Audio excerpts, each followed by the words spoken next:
preventivo nad narasle vodotoke, prve večje sanacije po poplavah, soodločamo o prometnem režimu, prvih 10 projektov po našem izboru, letošnje poslovanje javnih podjetij, v spomin na komandanta Staneta. Dober večer in lepo pozdravljeni. Za nami je teden, ko mnogi izmed vas niste dobro spali, saj sta Sora in Sava ponovno grozili, da bosta tudi v naši občini prestopili bregove. Sora jih je že pričakovano na območju nekdanjega kopališča Sora ob Sniški brvi, druge pa so nam vodotoki tokrat bolj prizanesli. Stanje je pokomentiral poveljnik civilne zaščite Medvode Franci Jarc. Tokrat je večji poudarek na preventivnih dejavnostih. Po katastrofalnih poplavah pred dobrimi 3 meseci smo najmanj 3-krat bili tik pred tem, da se stanje ponovi in da Sora in Sava na podoben način prestopita bregove in ogrozita premoženje občanov. Že od samega poletja, od začetka avgusta naprej, vidimo to moč vode oziroma moč padavin. To niso več običajne padavine, če pogledamo samo vodostaje pa pretoke reke Save pa Sore. Pridružujejo se jim tudi hudourniki iz Polhograjskih Dolomitov, iz našega hribovja. Rezultat nam je jasen, avgusta brutalen v te zadnje 3-4, ko smo spremljali dneve oziroma vikende te poplave, pa smo nekako se pelali točno po meji na varni strani. Nekaj manjših intervencij je vendarle bilo, več pa je bilo narejeno na področju preventive, spremljanju napovedi Agencije Republike Slovenije za okolje in preverjanje vodostajev. Slednji so bili ponovno na maksimumu. Zato smo v četrtek popoldan pod noč že s pomočjo gasilcev Gasilske zveze Medvode pristopili k vsem našim občanom od vrat do vrat, jih obvestili, da se bliža slabo vreme, da se bodo vodostaji reke Save in Sore dvignili, da naj ukrepajo samozaščitno. Ravno tako smo že v četrtek od 3. ure popoldan je na standardni lokaciji, to se pravi na peščenem parkiranem prostoru pred športno dvorano na Svetjev, bil na voljo pesek z vrečami in lopatami za naše občane. Med občane je bilo v zadnjih 3 mesecih razdeljeno več tisoč vreč s peskom. V civilni zaščiti prosijo le, da jih občani pravilno shranijo in pokrijejo z UV črno folijo. Že sicer pa ugotavljajo, da se potencialno ogroženi občani iz ene v drugo grožnjo bolj samozaščitno obnašajo. Jaz mislim, da frekvenca teh visokih voda, to se pravi povišani vodostaji, tako reke Save, kakor tudi reke Sore in pa hudournikov, je premaknilo v krajanih tisti jeziček na tehtnici, da so začeli razmišljati, kaj jim čez uro, 2 ali pa dan lahko sledi. Ljudje so začeli razmišljati, da morajo iz nižjo ležečih prostorov spraviti ven tiste zadeve, ki so vredne, avtomobile spraviti na višje ležeče položaje. Zelo priporočljivo in pa dobro je spremljati tudi radarsko sliko padavin strani Arso. Zelo dobro je tudi spremljati vodostaje rek Save in Sore in to se vštevajo in vidijo, kaj lahko sledi. Imajo še vedno dovolj časa, da tiste najbolj bistvene zadeve lahko uredijo. Temelj celotnega sistema zaščite in reševanja so seveda gasilci, kot pravi Jarc, so na njihovo posredovanje občani tudi najbolj vajeni. Civilna zaščita pa jim pri tem nudi vso podporo. Ampak pri takih obilnih poplavah ali pa nezgodah, kakor smo letos doživeli, govorimo o celotnem sistemu zaščite in reševanja in to je, bom rekel, mi moramo začeti že na preventivni strani. Obveščanje krajanov, pripravljanje določenih materialnih sredstev, gasilci si pregledujejo svojo opremo, pripravljajo, potem gremo vsi skupaj v neke izmene, ker ta akcija lahko traja 1 uro ali pa 1 teden, tako kot smo videli. Ti ljudje, ki delajo tako na, bom rekel, na višjem nivoju v poveljevanju kot fizično na terenu, ti ljudje morajo biti spočiti. Skratka, prilagajanje na vremenske razmere je oziroma bo neizogibno. Tudi naš sistem, če sem iskren, se iz leta v leto uči in pripravlja na te mogoče krute podnebne spremembe, kakor nekateri pravijo, da nam izhoda več ven ni. Jaz upam, da je še vedno, če pa ni, bomo mogli biti pa zelo, zelo dobro pripravljeni. Na drugi strani je pa treba apelirati predvsem na krajane, občane, da razmišljajo samozaščitno. Gasilci PGD Preska so na socialnem omrežju pripravili video predstavitev, kako pravilno namestiti vreče s peskom. Jarc pa opozarja še na druge preventivne ukrepe. Za primerjavo dodaja, da je ob poplavah leta 1990 v 24 urah padlo dobrih 100 litrov na kvadratni meter, letos 4. avgusta pa čez 200 litrov. Zato je zelo, zelo pomembno, da ljudje pred svojimi stanovanji, pred svojimi hišami, na svojih dvoriščih očistijo vse vpadne jaške, vse rešetke, pogledajo mogoče potoke, hudournike, ki tečejo poleg njihovih hiš, da ven, če je še čas, poberajo kakšne veje, poseben, če je kakšen hudournik pred vhodom v kanal zaščiten s kakšno mrežo, da se tiste mreže očistijo. Jaz vem, da je mogoče to stvar nekih drugih inštitucij, ampak konec koncev gre pa za nas, pa za naše krajane, in če ne bomo začeli razmišljati samozaščitno, razmišljati, kaj lahko storimo pred tem, ko nas nekaj doseže, bomo tisti, ki nas bo nekaj dosežel, lahko pričakali bolj pripravljeni ali pa nas sploh dosegel ne bo. Med tistimi, ki jih je 4. avgusta letos narasla reka presenetila, je bil tudi medvoški sladoledar Mensur Pajrami, ki tudi zadnja dva vikenda menda ni mirno spal. Ja, bom rekel, čisto iskreno, bolj slabo smo bili, zdaj bolj slabo smo spali, ker je bilo zelo nevarno napovedano, da lahko poplavlja še enkrat, tako da celo noč smo bili prisotni tle, da pač smo upali, da ne bo več še enkrat poplavljeno, ker res je bilo prvič grozno. Koliko škode je bilo takrat narejeno? Menda so sedaj vse tele aparature nove? Ja, škode je bilo, če sem zelo odkrit, 50 000 evrov. Mogli smo vse na novo kupiti, druge ni bilo. Ne. In kaj sedaj naredite za to, da bi mogoče ob morebitnih poplavah zavarovali svoje premoženje? Ja, zdaj probamo, v bistvu zdaj smo toliko pozorni, da zdaj toliko spremljamo to vse skupaj, da če bi bilo še enkrat, probamo umakniti stroje na varnem.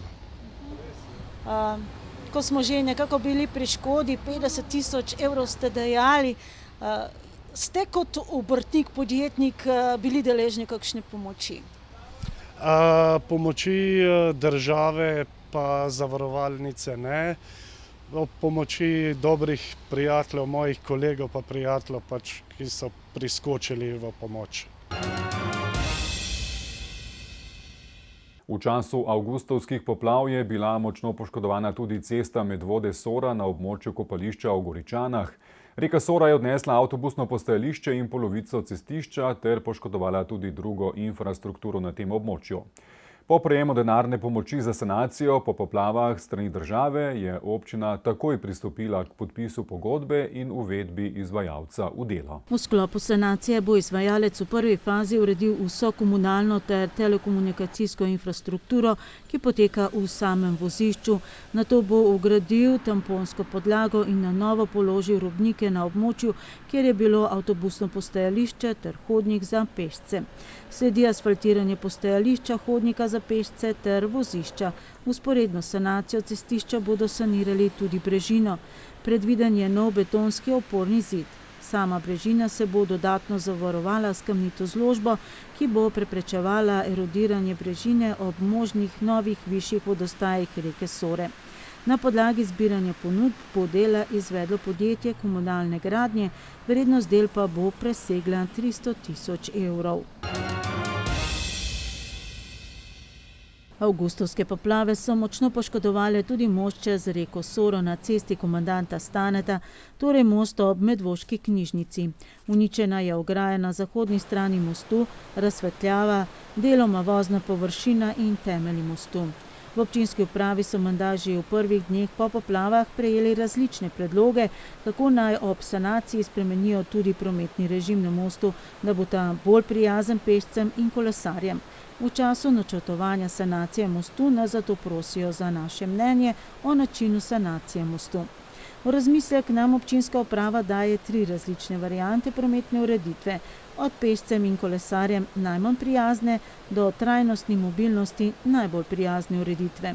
Most je namreč že 3. mesec zaprt za motorni promet, tako da predvidevajo, da smo dodobra spoznali tudi 2 novi od 3 različnih variant prometne ureditve.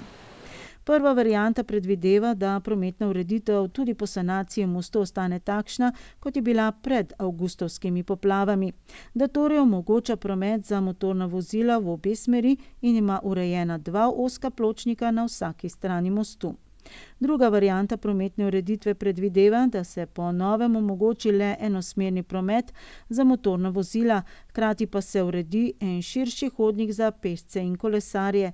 V tem primeru nas sprašujejo tudi, v kateri smeri naj bi potekal motorni promet, iz mesta proti križišču ali obratno. Po tretji prometni ureditvi pa bi se most čez Soro zaprl za ves motorni promet in bi bil namenjen samo pešcem in kolesarjem.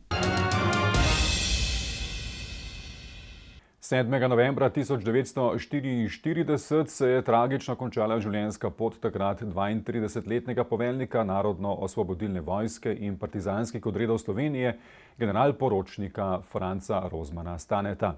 Tako kot vsako leto so v medvoški borčevski organizaciji tudi letos pripravili spominsko slovesnost, ki so jo sooblikovali še častna straža Slovenske vojske, člani Pirniškega upokojenskega zbora Srebrne zvezde, Anica Horvat iz Odra 3 herojev, spominska enota Društva Triglav ter številni praporščaki. Med številnimi partizanskimi poveljniki ravno Franc Rozman Stane zauzema posebno mesto. Danes, v času sorazmernega blagostanja, težko razumemo okoliščine, v katerih je rasel in se kalil Franc Rozman Stane. Med njimi nepredstavljivo težko mladost ter usodne odločitve, ki jih je sprejemal že kot mlad mož, ko se je podajal med španske borce, kjer se je prvič uveljavil kot vojaški poveljnik. In vendar so prav te okoliščine oblikovali njegov značaj in svetovni nazor, ki ga je kasneje tako odlikoval kot komandant v Slovenski narodno-osvobodilni vojski. Vsa pričevanja o komandantu Stanetu poudarjajo njegovo inteligentnost, odločnost in zaupanje, ki ga je izžareval ter z njim pritegnil soborce.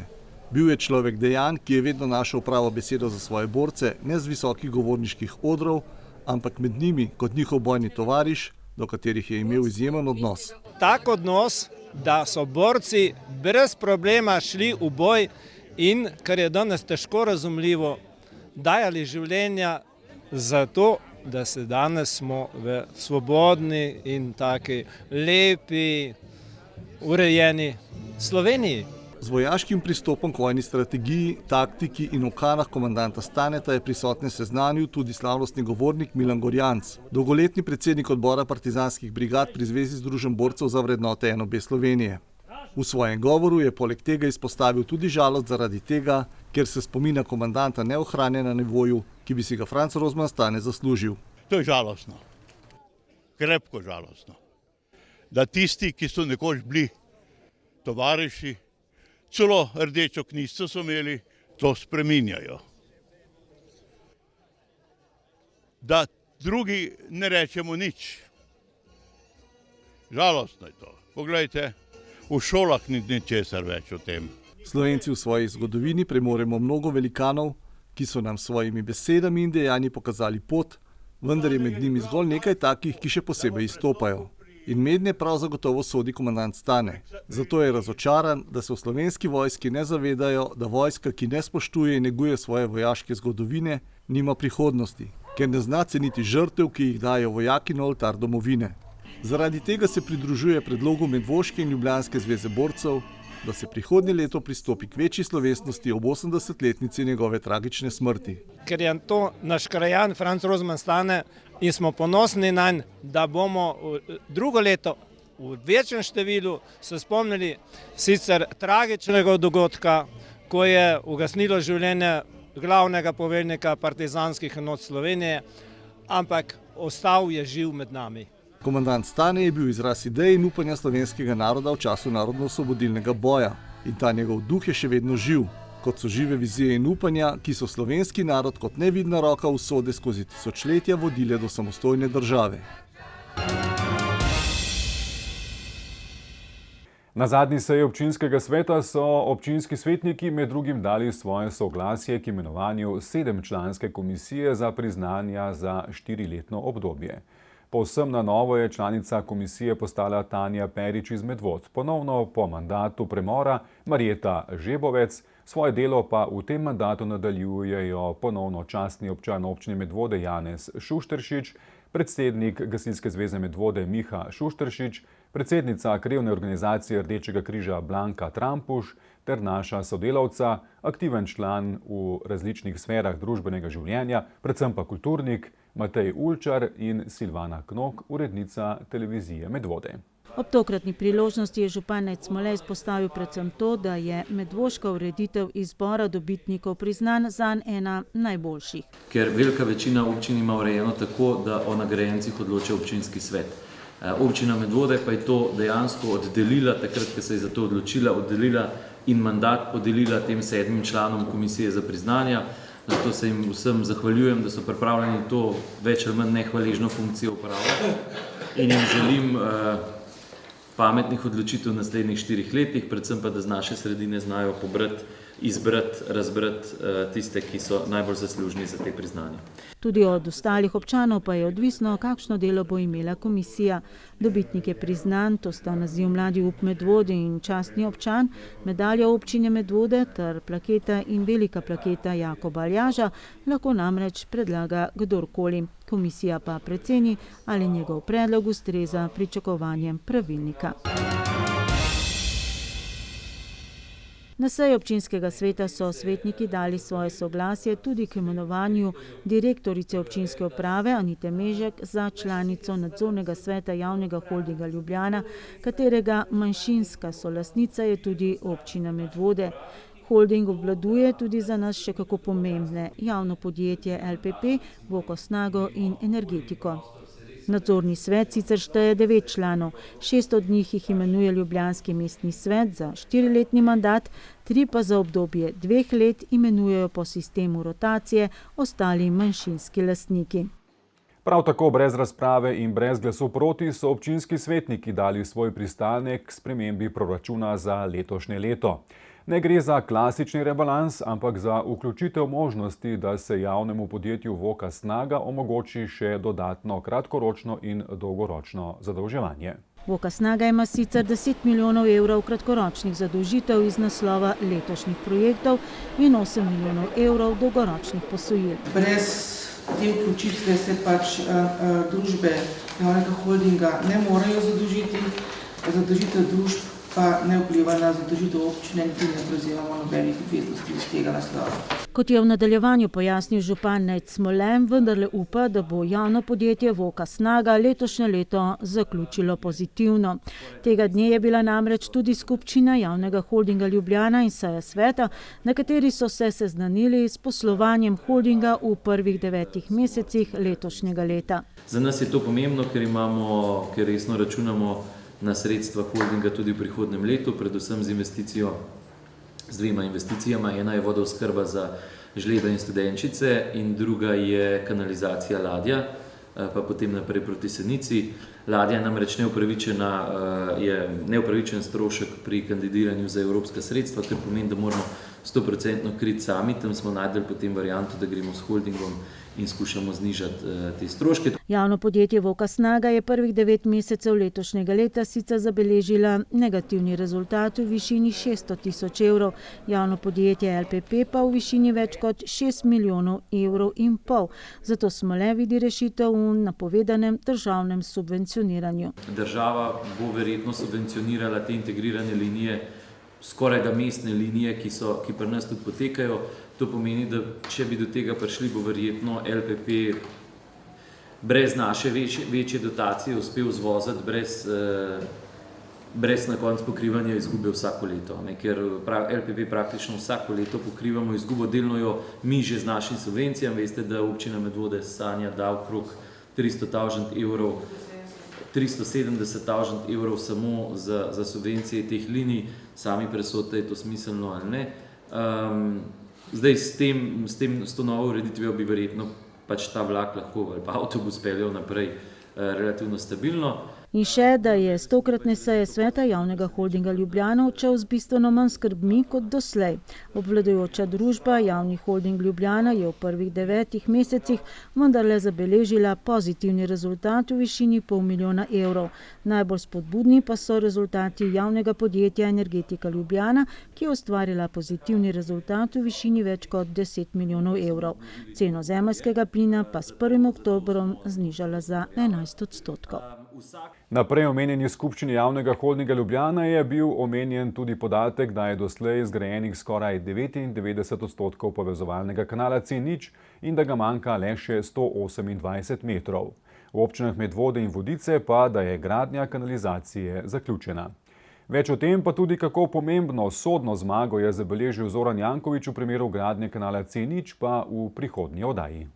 Slabo leto je, odkar vemo, kateri projekti naj bi se realizirali v letošnjem in prihodnjem letu pod okriljem drugega participativnega proračuna, ki v naši občini nosi naslov Sodeluj in glasuj. Izglasovali smo 32 projektov v skupni vrednosti dobrih 350 000 evrov. Za izvajanje izbranih projektov je odgovorna občina Medvode, mi pa lahko vse skupaj le še spremljamo oziroma sodelujete, če ste med predlagatelji izbranih projektov. Kakšna je bila realizacija v letošnjem letu, v naslednjem prispevku z vodja projekta Matejem Osovnikom. Najprej pa obnovimo, kaj participativni proračun sploh je. Preprosto, to pomeni, da o delu občinskega proračuna, v konkretnem primeru je bilo na razpolago 400 000 evrov, neposredno odločamo občani sami. Izplen prvega cikla participativnega proračuna, ki se je izvajal v preteklih 2 letih in še v prvih mesecih letošnjega leta, je dober. Od 32 izglasovanih projektov nista bila realizirana le 2. Gre v enem primeru za kasnejša nesoglasja z lastnikom zemljišča, na katerem stoji spomenik v Studenčicah. V enem primeru pa za projekt, ki ga je vodila krajevna skupnost Trnovec, in sicer raziskovanje zgodovine in izdajo zbornika. V tem primeru pa tudi žal zadeva ni prišla do konca. In kako poteka drugi cikel participativnega proračuna? Lansko leto smo imeli več kot 3 mesece možnost predlagati projekte v vrednosti od 3 do največ 25 000 evrov, s katerimi naj bi povišali kakovost bivanja in krepili skupnost v 11 območjih, nakolikor je razdeljena občina Medvode za potrebe izvedbe participativnega proračuna. 5-članska komisija je vse predloge pregledala, preverila njihovo skladnost s kriteriji in nam v glasovanje, ki je potekalo konec lanskega leta, ponudila 59 projektov. Glasovanja se je sicer udeležilo bodisi preko spleta, bodisi na občini le 10% glasovalnih upravičencev. To so vsi občani stari vsaj 15 let. Glasovali smo lahko za enega ali več projektov na območju, v katerem imamo stalno bivališče. Odvisno od tega, kolikšna je ocenjena vrednost projekta in koliko sredstev je na razpolago. Izglasovanih je bilo ponovno 32 projektov v skupni vrednosti dobrih 353 000 evrov. Ali sedaj že obstaja ena taka prava formula, kako uspešno realizirati projekt participativnega proračuna? Verjetno neke čarobne formule ni. Po izkušnjah sodeč bi rekli, da so hitreje realizirani tisti projekti, ki so nasplošno bolj enostavni, gre samo za naročilo neke storitve ali pa izdelka. Ni pa nujno, da so ti projekti tudi najboljši ali pa najbolje sprejeti med krajani. Verjetno je več časa potrebnega za projekte, ker so bolj aktivni vključeni predlagatelji, ker gre za neko zbiranje informacij, za sodelovanje lokalne skupnosti. Tako da hitrosti pa kvalitete ne moramo primerjati. Na izkušnjah prvega cikla so vseh 32 projektov takoj po glasovanju tudi tokrat razdelili na tiste, ki naj bi se realizirali letos in tiste, ki naj bi se realizirali prihodnje leto. Občinski svet jih je vključil v proračun za letos in prihodnje leto, v občinski upravi pa so določili vodje vsem projektom. V prvo leto smo dali tiste projekte, za katere smo menili, da so lažje izvedljivi. V poletnih mesecih letos je bilo največ projektov realiziranih v okolicah šol, tako da na današnji dan lahko govorimo o zaključenih že 10 projektih, še 8 jih je v izvajanju v letošnjem letu in večina bo zaključenih do konca leta. Kaj lahko gre pri projektih participativnega proračuna po izkušnjah narobe? Ja, v prvem ciklu smo naleteli na obdobje visoke inflacije, ki se nadaljuje tudi sedaj v drugem ciklu. Na srečo smo v fazi ocenjevanja projektov v drugem ciklu te ocenjevali bolj bogato oziroma bolj konzervativno, zato je večina sedaj lahko izvedena v načrtovanih zneskih. Ostale ovire, na katere naletimo, pa običajno so, da so predlagatelji, tisti, ki prvič predlagajo projekte, si projekte v skupnosti oziroma javne projekte predstavljajo precej bolj enostavne, kot se na koncu izkažejo. Tukaj zdaj imamo na srečo več izkušenj že prvega cikla, tako da na kakšne posebne zaplete, vsaj v letošnjem letu še nismo naleteli, upam pa, da bo tako tudi naprej. Doslej je bilo izvedeno torej 10 projektov novega cikla. Nameščena je bila nova plezalna piramida in zunanji ksilofon na igrišču ob podružnični osnovni šoli Sora, ki sta bila že žal deležna vandalizma. Nameščena so bila dodatna igrala na otroškem igrišču pri osnovni šoli Pirniče in zamenjana poškodovana in dotrajana lesena ograja ob njenem prizidku. Postavljeni so bili boljši koši za košarko na igrišču v športnem parku Pirniče. Ob osnovni šoli v Smledniku je bilo nameščeno piramidno plezalo iz mreže in na otroškem igrišču pri športni dvorani Medvode dodatna igrala. Urejena je bila tudi makadamska pot na relaciji Vikrče Spodnje Pirniče, postavljen defibrilator v Žejah, zaščitna ograja ob Zbiljskem jezeru in prav v teh dneh je bila urejena tudi mežnarija ob cerkvi Svete Marjete nad Žlebami. Do konca leta načrtujejo še izvedbo 8 projektov. Izvajanje vseh že sicer lahko spremljate na spletni strani sodelujinglasu.si, kjer najdete opise vseh 32 izglasovanih projektov, pa tudi vseh predlaganih in izvedenih projektov iz prvega cikla. Izmed teh 32 je kakšen tak, za katerega bi vi rekli, da res ustreza vsem kriterijem participativnega proračuna? Ja, vsem kriterijem ustrezajo vsi projekti, ki so bili dani na glasovanje. Sam duh participativnega proračuna tudi večina zasleduje, še posebno tukaj bi jaz izpostavil vse projekte v okolici šol, vrtcev, javnih objektov, kjer bomo kar nekaj izboljšav dosegli tudi v tem drugem ciklu. Je med temi 32 kakšen projekt, za katerega že sedaj veste nekako, da ga bo zelo težko realizirati oziroma da je mogoče prevelik zalogaj? Ne, zaenkrat se to še ne kaže.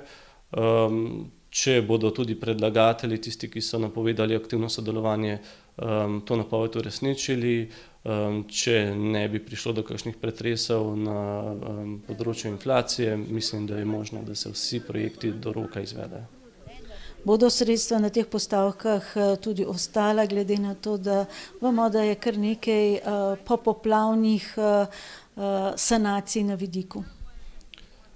Za leto 2024 po mojem mnenju občinski svet ne bo posegal v te postavke, seveda je to v domeni občinskega sveta, ampak vseeno govorimo o skupno 200 000 evrih za celotno leto 2024.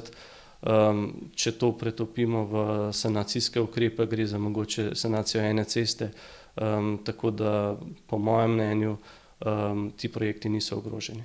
Saša Milat-Žura je med tistimi boljšimi, če ne celo najbolj uspešnimi motivatorji, da so bili predlogi, ki jih je v imenu staršev, učencev osnovne šole in ostalih krajanov podala tako v prvem kot sedaj v drugem ciklu participativnega proračuna, tudi izglasovani in realizirani. Ta projekt participativnega proračuna, v bistvu imenovan Sodeluj in glasuj, v sodelovanju z občino Medvode, je v lanskem letu vzpodbudil neko željo tako krajanov kot nas staršev, v bistvu, da se nekako povežemo in naredimo nekaj novega, nekaj dobrega za celotno skupnost in v bistvu smo potem na podlagi predlogov nas staršev, krajanov in seveda tudi v sodelovanju z osnovno šolo podali predloge in srčno upali, da nekako bomo dobili dovolj glasov, da uresničimo naše želje. Lansko leto lahko rečemo 3 projekti, če sem prav razumela, letos jih imate pa tudi kar nekaj na zalogo. Ja, po lanskoletni uspešni v bistvu akciji, kjer smo bili izglasovani za vse 3 projekte, smo letos potem ponovno predlagali 5 projektov in moramo reči, da je bil odziv fenomenalen in ponovno je vseh 5 projektov v letošnjem letu, 2 delno tudi v prihodnjem letu, so bili izbrani in ponovno smo navdušeni. Vaša taka naloga je, da aktivirate sokrajane, da glasujejo za projekte, da ta projekt predstavite. Se potem ta vaša vloga zaključi ali potem še sodelujete pri realizaciji projektov oziroma kakšna je tista možnost, da potem še nekako bdite nad tem projektom? V bistvu moja vloga je v prvi fazi povezovalna, v drugi fazi pa v bistvu sodelujemo nekako dokler časa se sam projekt ne zaključi, tako da ja, in v končni fazi na koncu kot souporabnica oziroma kot starš, če govorimo o projektih, ki so bili izvedeni za osnovno šolo Pirniče, za krajevno skupnost kot tako, potem tudi kot zadovoljni uporabnik tega projekta.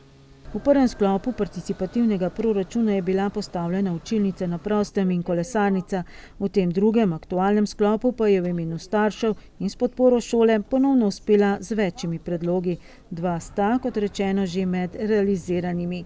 Dopolnitev otroškega igrišča še z dodatnimi igrali in zamenjava poškodovane in dotrajane lesene ograje pri prizidku šole. Res, jaz sem iskreno hvaležna občini Medvode, da te stvari nameni, to se pravi sredstva nameni za ta participativni proračun in da res krajani sami izberejo, podajo predloge.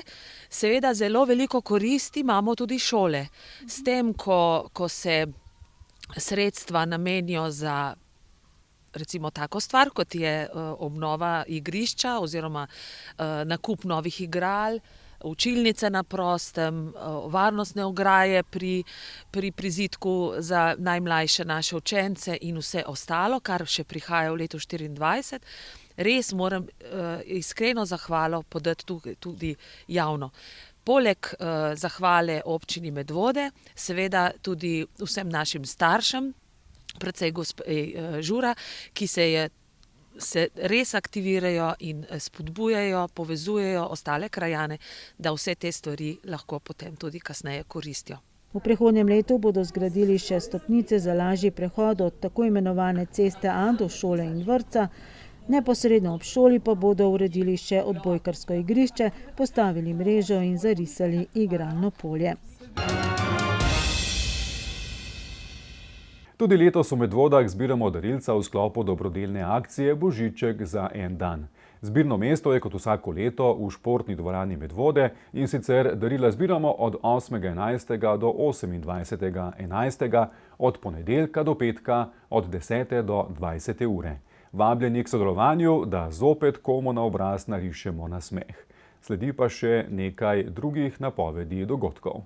Iniciativa za razvoj duševnega zdravja v občini Medvode, ki deluje v sklopu Zdravstvenega doma Medvode, je že konec avgusta v Kulturnem domu Medvode uspešno izvedla celodnevni seminar za 160 udeležencev oziroma udeleženk iz vseh medvoških osnovnih šol in vzgojno-izobraževalnega zavoda Smlednik na temo razvoja samoregulacije, saj so znanja o stresu v teh turbulentnih časih še toliko bolj pomembna. V mesecu novembru, 3 naslednje zaporedne torke od 18.30 do 20. ure, pa vabi še na brezplačna srečanja za starše v klubu Jedro.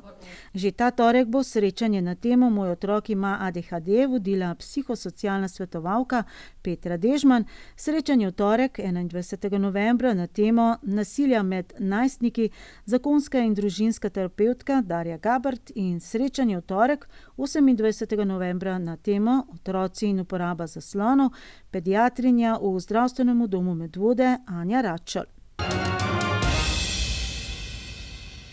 V torek 7. novembra so bile v Kulturnem domu Medvode ponovno organizirane oblačilnice, projekt, ki je potekal že v spomladanskih mesecih. Začeli smo z izobraževanjem, potem pa smo nadaljevali z delavnico, nekaj je bilo teorije, potem smo pa prišli na prakso. Tako da so dejansko udeleženci spoznali, katero barvo izbrati glede na mogoče polt kože, v kateri barvi se dobro počutijo in tako naprej. Smo sprobavali tudi različne barve in vzorce do kroja, oblačila ali pa materijala in vseh ostalih faktorjev, ki vplivajo na dejansko oblikovanje osebnega stila.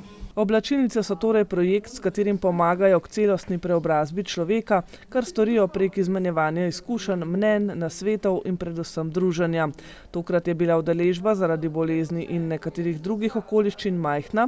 Vse, ki vas zanima, kako pristopiti k spremembam na področju oblačil, lepote, nege telesa, izboljšanja zdravja, fizičnega in psihičnega, pa že sedaj vabimo na naslednje oblačilnice, ki bodo v soboto 25. novembra. 25. novembra bo, bom rekla, zelo zanimivo srečanje, kajti z nami bojo prav vse gostje novembrskih oblačilnic, s katerimi bomo najprej pokukali v zakulisje pa v znanje oziroma v samo teorijo, potem bomo pa z udeleženci preko pogovorov in tudi majhnih delavnic preizkušali določene zadeve.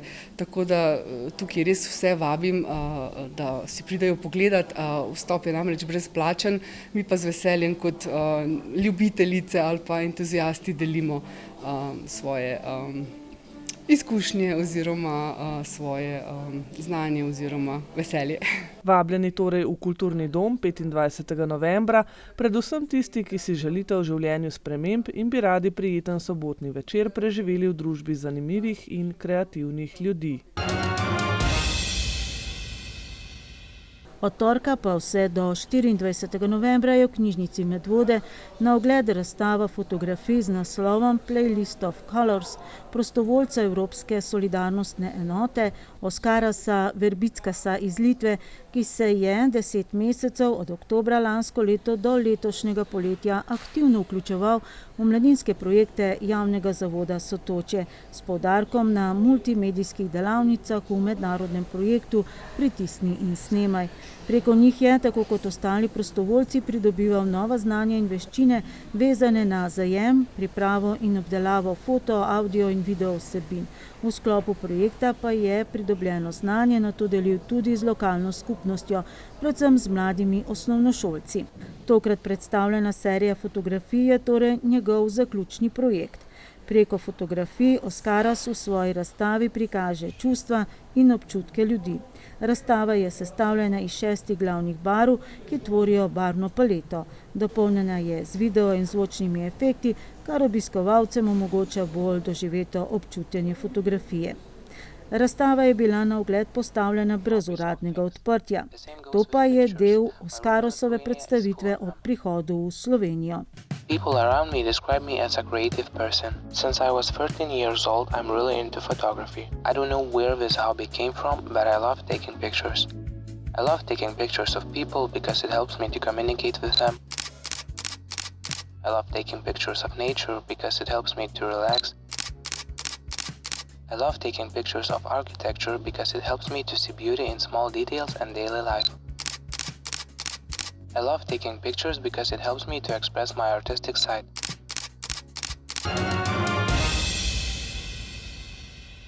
Včeraj smo bili povabljeni v knjižnico Medvode na potopisno predavanje našega občana Marka Vuka, s katerim je v bistvu predstavil svojo knjigo Uresničene sanje, v kateri so zbrani spomini na 10 let potepanja. In to potepanja skupaj z ženo Marino in z jadrnico Daddy's Dream po vseh mogočih lukah Sredozemlja, kjer menda vsak kamen pove zgodbo o tisočletni zibelki zahodne civilizacije. Več o tem pa prihodnjič, sledi le še tedenska črna kronika.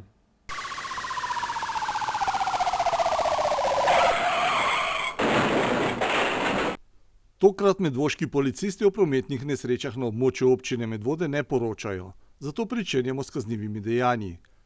V Medvodah je bilo ukradeno osebno vozilo, ki so ga kasneje na veliko veselje lastnika izsledili v Ljubljani in seveda vrnili lastniku.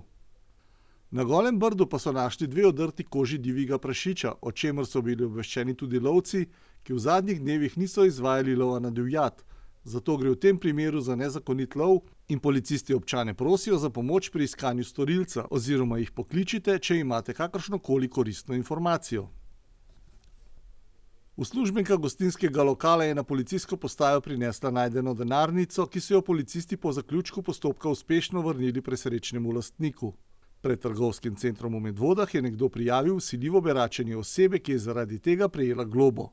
Veselil se je tudi lastnik denarnice, ki jo je izgubil v Preski v industrijski coni in se lahko zahvali pošteni občanki, ki je najdeno denarnico odnesla na policijo. Pošten pa je bil tudi občan, ki je na policijo prinesel gotovino, ki jo je nekdo pozabil na bančnem avtomatu. Več o delu medvoških policistov in njihovih kolegov, ki spadajo pod policijsko upravo Ljubljana, pa boste prebrali na njihovi Facebook strani.